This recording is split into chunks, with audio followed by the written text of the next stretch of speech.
أعوذ بالله من الشيطان الرجيم بسم الله الرحمن الرحيم السلام علیکم ورحمۃ اللہ وبرکاتہ۔ آج اللہ کے فضل و توفیق سے اس خوبصورت وادی میں جس موضوع پہ بات کرنے کا شرف حاصل ہو رہا ہے وہ ہے اللہ کی عظمت۔ اللہ تبارک و تعالیٰ نے قرآن مجید میں ان لوگوں کو عقل مند بتلایا ہے جو لوگ اللہ تعالیٰ کی اس کائنات میں تدبر و تفکر کرتے ہیں۔ قولہ تعالی ان فی خلق السماوات والارض واختلاف اللیل والنهار لآیات لأولی الالباب۔ سورہ آل عمران آیت نمبر 190۔ آسمانوں اور زمین کی پیدائش میں اور رات دن کے ہیر پھیر میں یقیناً عقل مندوں کے لیے نشانیاں ہیں۔ معزز بھائیوں اور قابل احترام ماؤں اور بہنوں، اس کائنات کی ایک ایک چیز اپنے خالق و مالک اللہ تعالیٰ کی عظمت پر دلالت کرتی ہے۔ آپ لوگ آسمان کی طرف دیکھیں، اتنا بڑا آسمان اور اتنی بلندیوں پر بغیر ستونوں کے کھڑا ہے، اور اس میں کوئی شگاف بھی کسی کو نظر نہیں آتا۔ یہ صرف ایک آسمان نہیں بلکہ اوپر نیچے 7 آسمان ہیں، اور ہر آسمان سے دوسرے آسمان تک کی مسافت اتنی ہی ہے جتنی زمین سے آسمان دنیا تک ہے۔ اللہ تعالیٰ نے قرآن مجید میں بہت سارے مقامات پر اس عظیم مخلوق کے متعلق ذکر فرمایا ہے۔ قولہ تعالی اللہ الذی رفع السماوات بغیر عمد ترونها ثم استوى على العرش وسخر الشمس والقمر كل يجري لأجل مسمى يدبر الأمر يفصل الآيات لعلكم بلقاء ربكم توقنون۔ سورۃ الرعد آیت نمبر 2۔ اللہ وہ ہے جس نے آسمانوں کو بغیر ستونہ کے بلند کر رکھا ہے کہ تم اسے دیکھ سکو، پھر وہ عرش پر مستوی ہوا۔ اسی نے سورج اور چاند کو ماتحتی میں لگا رکھا ہے، ہر ایک وقت معین پر گشت کر رہا ہے۔ وہی کام کی تدبیر کرتا ہے، وہ اپنے نشانات کھول کھول کر بیان کر رہا ہے کہ تم اپنے رب کی ملاقات کا یقین کر لو۔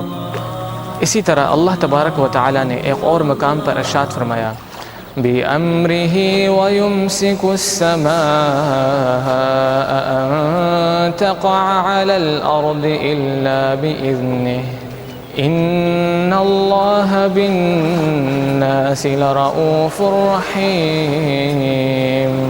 سورۃ الحج آیت نمبر 65۔ وہی آسمان کو تھامے ہوئے ہے کہ زمین پر گر نہ پڑے مگر اس کی اجازت کے ساتھ، بے شک اللہ تعالی لوگوں پر شفقت و نرمی کرنے والا اور مہربان ہے۔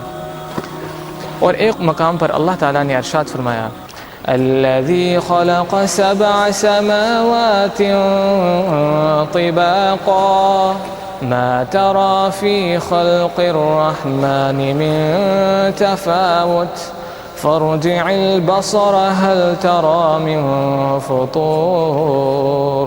سورۃ الملک آیت نمبر 3۔ جس نے پیدا کیے 7 آسمان اوپر نیچے، تو اے دیکھنے والے اللہ رحمان کی پیدائش میں کوئی بے ضابطگی یعنی خلل نہ دیکھے گا۔ دوبارہ نظریں ڈال کر دیکھ، کیا کوئی شگاف بھی نظر آ رہا ہے؟ اسی طرح سورۃ الغاشیہ میں اللہ تبارک و تعالی نے ارشاد فرمایا افلا ينظرون الى الابل كيف خلقت، کیا یہ اونٹوں کو نہیں دیکھتے کہ وہ کس طرح پیدا کیے گئے ہیں؟ وَإِلَى السَّمَاءِ كَيْفَ رُفِعَتْ، اور آسمان کو کہ کس طرح اونچا کیا گیا ہے۔ وَإِلَى الْجِبَالِ كَيْفَ نُصِبَتْ، اور پہاڑوں کی طرف کہ کس طرح گاڑ دیے گئے ہیں۔ وَإِلَى الْأَرْضِ كَيْفَ سُطِحَتْ، اور زمین کی طرف کہ کس طرح بچھائی گئی ہے۔ آئیے دوستو، اللہ تعالیٰ کی ایک ننھی سی مخلوق کے متعلق گفتگو کرتے ہیں، اور وہ ہے شہد کی مکھی۔ سبحان اللہ، کس طرح یہ چھوٹی سی مخلوق اللہ تعالیٰ کے حکم سے کیسی کیسی جگہوں سے درختوں، پتوں، پھولوں وغیرہ سے رس چوستی ہے، پھر اس سے اللہ تعالیٰ لوگوں کے فائدے کے لیے عمدہ اور خالص شہد پیدا فرماتا ہے جس میں لوگوں کے لیے شفا ہے۔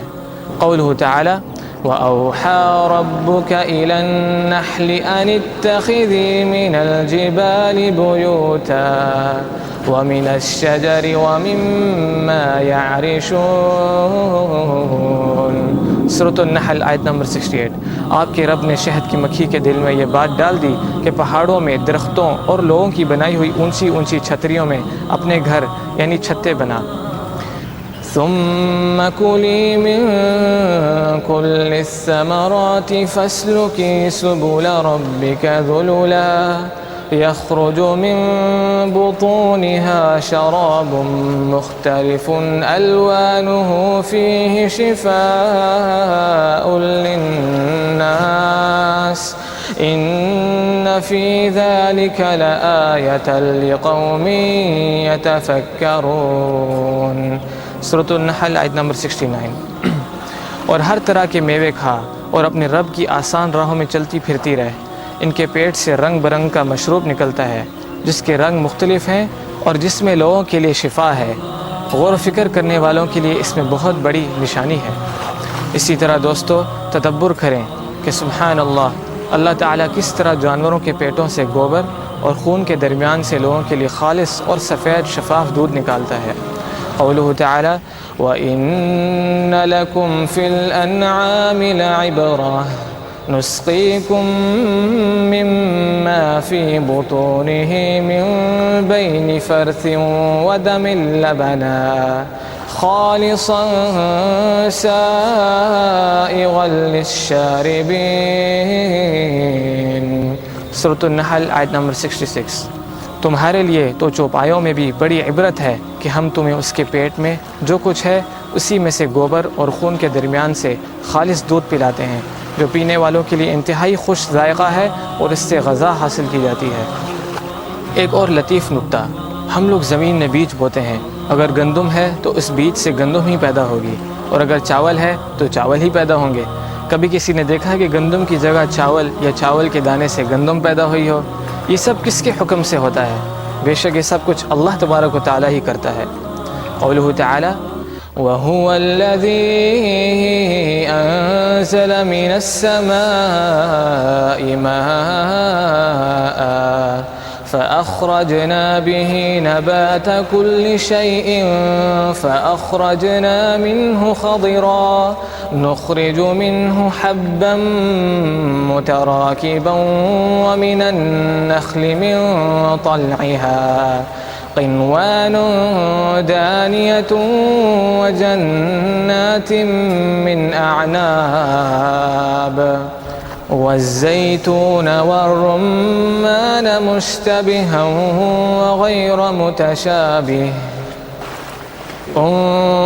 انظُرُوا إِلَى ثَمَرِهِ إِذَا أَثْمَرَ وَيَنْعِهِ إِنَّ فِي ذَلِكُمْ لَآيَاتٍ لِقَوْمٍ يُؤْمِنُونَ۔ سورۃ الانعام آیت نمبر 99۔ اور وہ ایسا ہے جس نے آسمان سے پانی برسایا، پھر ہم نے اس کے ذریعے سے ہر قسم کی نبات کو نکالا، پھر ہم نے اس سے سبز کھیتی نکالی کہ اس سے ہم جڑے ہوئے دانے نکالتے ہیں، اور کھجوروں کے درختوں سے گچھے جھکے ہوئے خوشے ہیں جو نیچے کو لٹکتے جاتے ہیں، اور انگوروں کے باغ اور زیتون اور انار، ملتے جلتے ہیں پتے ان کے اور مختلف ہیں پھل ان کے۔ ہر ایک کے پھل کو دیکھو جب وہ پھل لائے، اور اس کے پکنے کو دیکھو، ان میں دلائل ہیں ان لوگوں کے لیے جو ایمان رکھتے ہیں۔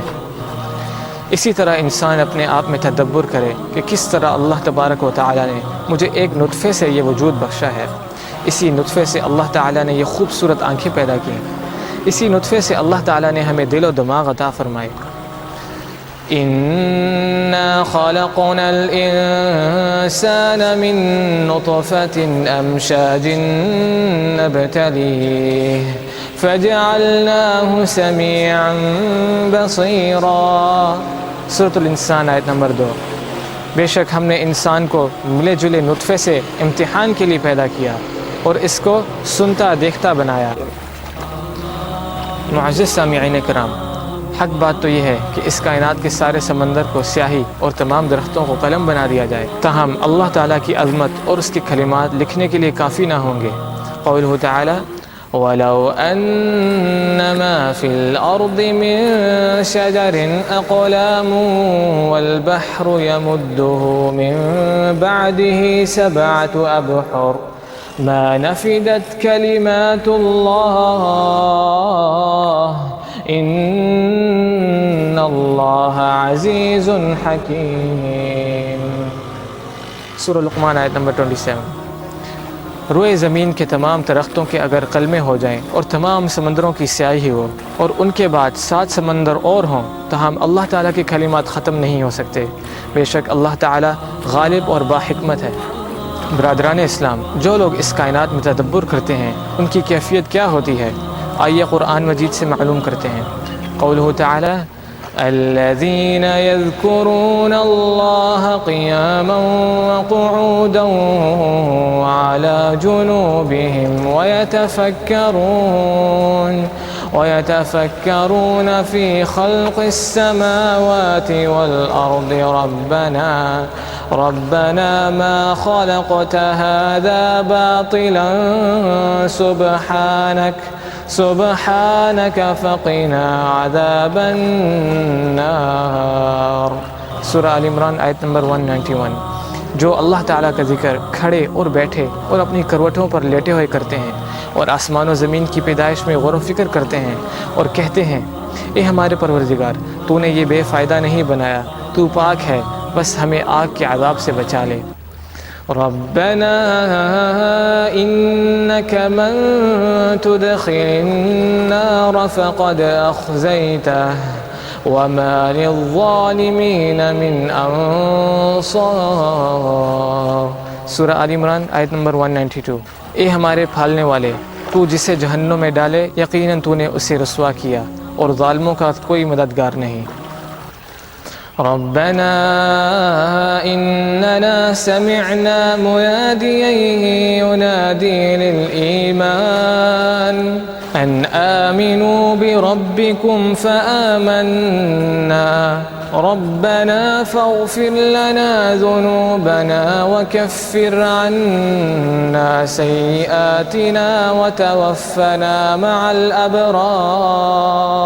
اے ہمارے رب، ہم نے سنا کہ منادی کرنے والا بآواز بلند ایمان کی طرف بلا رہا ہے کہ لوگوں اپنے رب پر ایمان لاؤ، بس ہم ایمان لائے۔ یا الہی، اب تو ہمارے گناہ معاف فرما اور ہماری برائیاں ہم سے دور کر دے اور ہماری موت نیکوں کے ساتھ کر۔